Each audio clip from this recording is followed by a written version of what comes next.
Hello and welcome to Balancing the Act. So we spoke to Akash on hacks on how to get the best local food and buy spices in Kashmir. Moreover, on how to be a traveler and not be a tourist.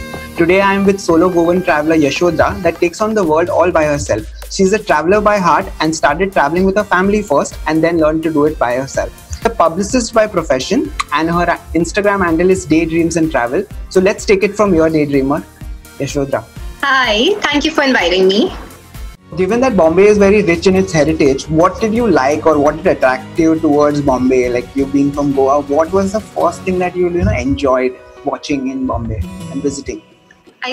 So there are a couple of things that I like about any place that I visit. I like the art, the vibe of the city, and I like discovering the city's heritage. One of my favorite streets in Bombay is Baroda Road in Bandra.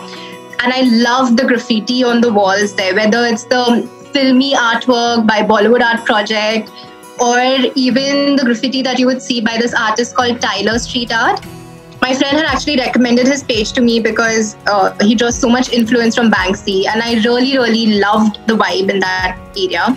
I love South Bombay because obviously it's full of old buildings and it feels like every single building, even if it looks like it's about to crumble, it has so many stories to tell. I had a friend from Goa who was visiting me a few months back, and from doing something very touristy, we suddenly ended up in this lane called Khotachi Wadi, which is near Girgaon Chowpatty, and it's close to Kamathipura.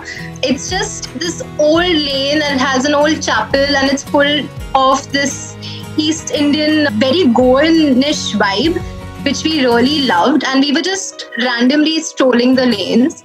Even food, I think some of my favorite places to eat in Bombay are the old iconic Parsi cafes. I love Jimmy Boy. I love the restaurants in Muhammad Ali Road. I think Noor Mohammadi Hotel is something that I recommend to every friend of mine who loves eating non-veg. Just for the kebabs and the Sanju Baba chicken, which is full of tel and masala.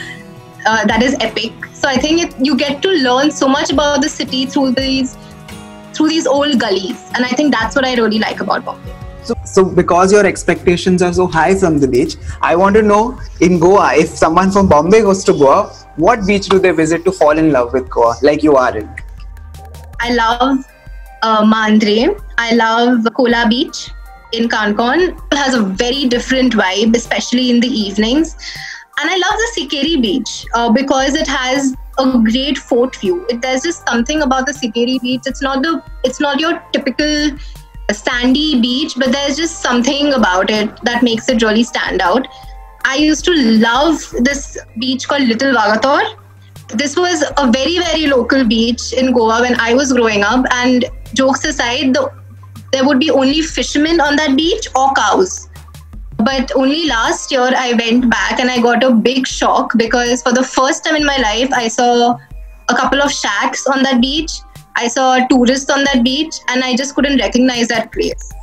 It was one of those empty beaches and just perfect, like for a group of friends to go and sit and chill.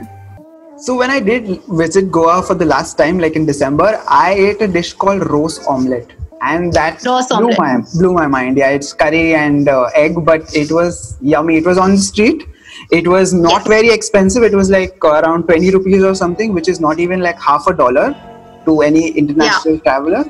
But it was too good in what it is. Rose omelette is something which is such a humble dish, but it's just elevates when you're eating it. So Goa has a very famous curry called shakuti.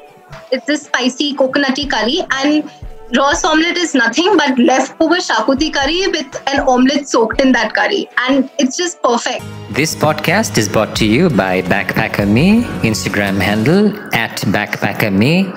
Follow, share.